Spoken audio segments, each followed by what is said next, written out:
Padahal mohon maaf Bapak Ibu, setan di luar negeri pakai jas.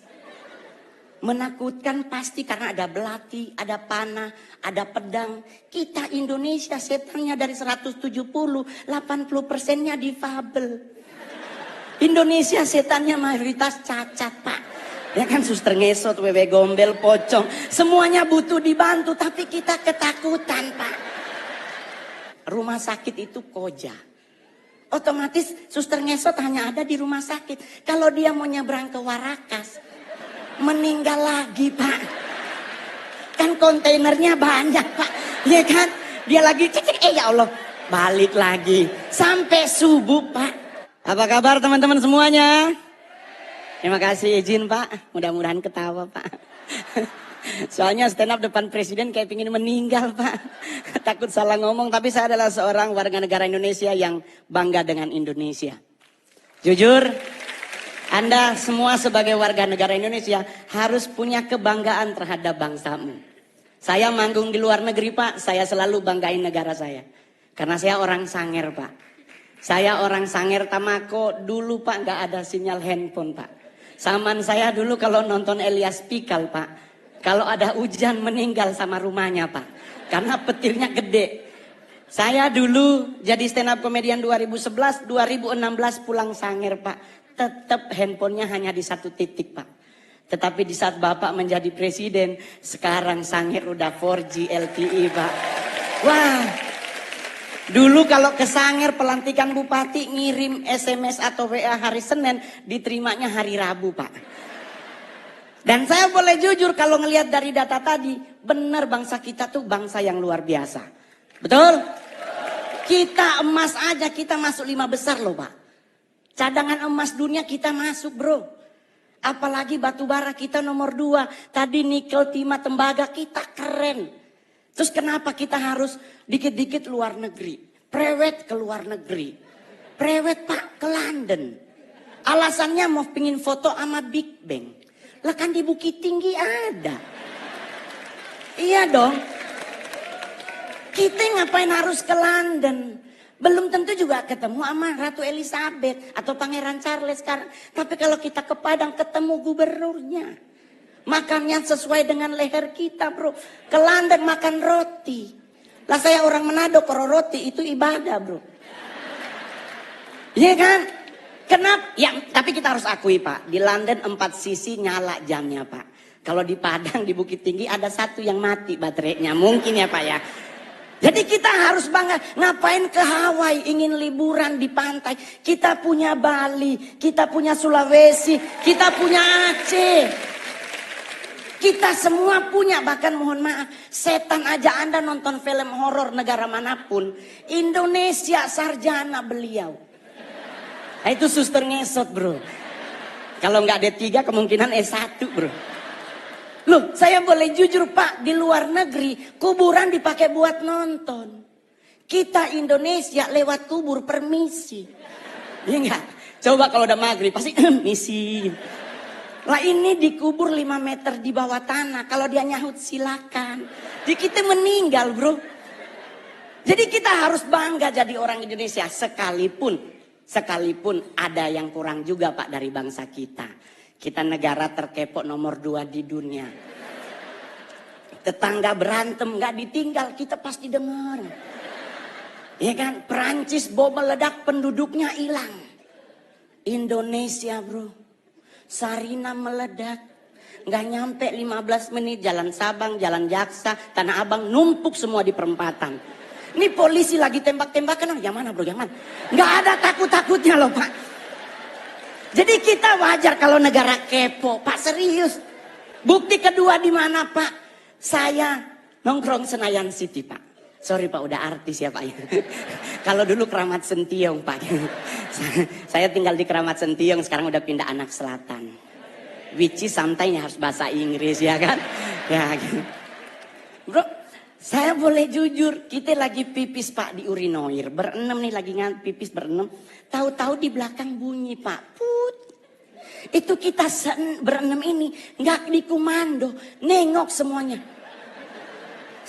Rasa ingin tahu siapa yang bunyi Pak. Dan mohon maaf Bapak Ibu, ditungguin. Kita udah habis pipis, harusnya keluar. 6-6-nya di wastafel. Nunggu orangnya keluar, dia keluar, kita ngomong, oh elu. Tinggi banget Pak. Kita harus akui kita kepo tinggi. Kedua Pak, buat Pak Presiden, kita negara apa lagi? Ngusir setan Pak. Padahal mohon maaf Bapak Ibu, setan di luar negeri pakai jas. Menakutkan pasti karena ada belati, ada panah, ada pedang. Kita Indonesia setannya dari 170, 80%-nya difabel. Indonesia setannya mayoritas cacat Pak. Ya kan, suster ngesot, wewe gombel, pocong. Semuanya butuh dibantu, tapi kita ketakutan Pak. Lah, saya mau ngasih tahu ya teman-teman, suster ngesot nggak mungkin ke rumah kita. Nih Pak, saya anak Tanjung Priuk. Rumah sakit itu Koja. Otomatis suster ngesot hanya ada di rumah sakit. Kalau dia mau nyebrang ke Warakas, meninggal lagi Pak. Kan kontainernya banyak Pak. Ya kan? Dia lagi cek, ya Allah, balik lagi. Sampai subuh Pak. Kalaupun dia bisa nyebrang, gak mungkin nakutin Pak. Pasti minta betadin, beset kakinya Pak. Jadi orang nanya sama saya Pak, terus ngusir setan apa yang harus kita lakukan? Jangan main dibaca aja Pak. Kalau Muslim dibacain ayat kursi, Kristen dibacain ayat Alkitab atau agama yang lain. Yang paling benar jangan dulu dibaca, tanya dulu setannya, lu agama apa? Iya kan? Takutnya dia Kristen dibacain ayat kursi kan gak kena bos. Iya kan? Jadi buat teman-teman semuanya, nggak usah khawatir ngadepin hidup. Saya sangat yakin dengan 1000% bahwa Pak Jokowi pasti akan umur panjang. Anda tahu kenapa? Karena beliau rendah hati. Saya udah 2 kali foto sama Bapak. Satu di Istana Negara, satu di Tondano, Natal Nasional. Itu bro, kebanggaan saya, anak yatim piatu. Gak punya orang tua dari usia 4 tahun. Bisa ketemu presiden, makan di istana lagi. Pingin nyolong sendok Pak. Soalnya sendoknya keren banget. Stainless steel terbaik, lumayan buat cincin bro. Serius Pak. Saya di Sangir ketemu bupati aja udah pingin pingsan, apalagi sama Pak Presiden. Plus saya kali ketiga disapa oleh Bapak. Di istana ditanya, Mas Mongol. Di Tondano Mas Mongol, saya bareng beliau di mobil bagi-bagi buku dan baju. Hari ini pun Bapak nyapa Mongol. Keren Pak. Ya mudah-mudahan foto bersama lagi. Jadi Pak, saya bangga banget memiliki presiden seperti Bapak. Ya kan? Kenapa bisa umur panjang? Beliau rendah hati. Ini yang paling terakhir. Orang yang cepat meninggal adalah orang yang sombong. Ajaran agama Kristen dan Islam sepakat. Nabi itu benci orang sombong. Orang sombong tuh cepet matinya. Kenapa? Jalannya petenteng-petenteng. Ya kan? Apa lu lihat-lihat? Nah itu Pak, kalau malaikat maut nunjukin muka, habis dia. Tapi kalau orang yang rendah hati dan sederhana, jalannya nunduk Pak. Seperti Pak Jokowi, permisi. Ya kan? Ya. Sederhana. Kenapa orang yang rendah hati meninggalnya lama? Karena malaikat maut nunggunya di depan. Otomatis kalau kita nunduk kelihatan sepatunya. Dia kan lagi jalan, oh ya Allah dia kan kita putar-putar. Umur panjang Pak. Ya kan? Iya dong. Yang kedua, yang lama mati adalah orang apa? Orang budek Pak. Saya oma meninggal umur 100 tahun di Sangir. Mohon maaf Pak. Di Sangir nggak ada aturan makanan Pak. Selama dia halal dan bisa dimakan, dimakan. Lah kita sekarang ribet makan, nggak boleh nasi putih karena karbo dan gula tinggi. Harus ganti nasi merah karena karbo gula rendah, serat tinggi. Padahal kalau bicara nasi berwarna, kuning yang paling enak. Ya dong, udah ada ayam sepotong, orek dan sebagainya ya. Nggak ada orang meninggal gara-gara nasi, serius loh. Coba Anda pelajari sejarah. Jenderal Sudirman menurut dokter Belanda cuma punya 3 bulan lagi dia akan meninggal. Karena mengidap penyakit paru-paru yang akut. Tapi coba Anda cek sejarah. Lama beliau mati. Jadi kenapa Jenderal Sudirman lama mati? Rendah hati. Yang kedua, Oma Mongol sampai 100 kenapa? Dia budek Pak. Mungkin malaikat maut udah manggil dari umur 70 ibu Yohana. Oma Mongol nggak denger Pak. Kenapa orang budek lama mati? Orang dipanggil sebelah aja dia nggak denger, apalagi sama yang di atas, ya kan? Ya. Yang paling terakhir, soalnya Pak kalau makin banyak Pak bayar. Ya kan? Saya stand up komedi terbaik, terlaris, termahal di Indonesia. Asik. Ya kan? Yang paling terakhir saya berharap juga buat semua yang hadir hari ini, berhenti mengucapkan turut berduka cita. Semoga almarhum atau almarhumah diterima di sisinya. Jangan lagi dipakai kalimat ini. Kenapa? Karena kalimat ini sudah digunakan dari abad ketiga sebelum Masehi. Udah berapa orang di sisinya Pak? Ini udah 2024, udah numpuk orang di sisinya Pak.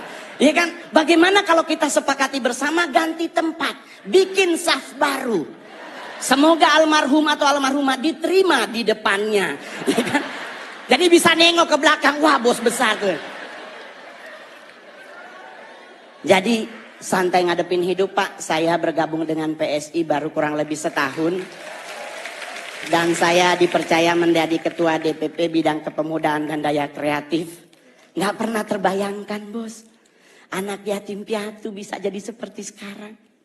Saya 12 tahun jadi artis Pak.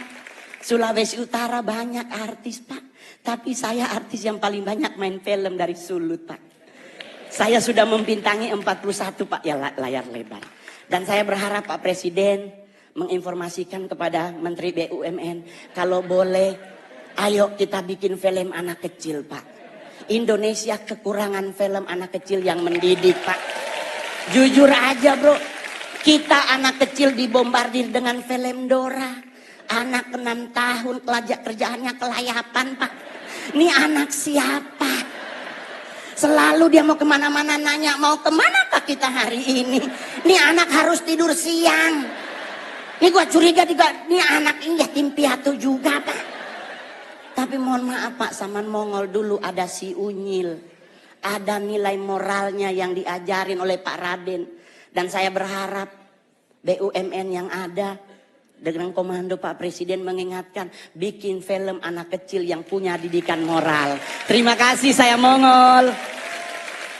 Sekali lagi beri tepuk tangan yang meriah untuk Bro Roni Manuel. Bro Mongol. Bro Darsis untuk tetap optimis seperti arahan Pak Jokowi. Mana solidaritasmu? Mana solidaritasmu? PSI 2024. Tepuk tangan untuk kita semua Bro Darsis.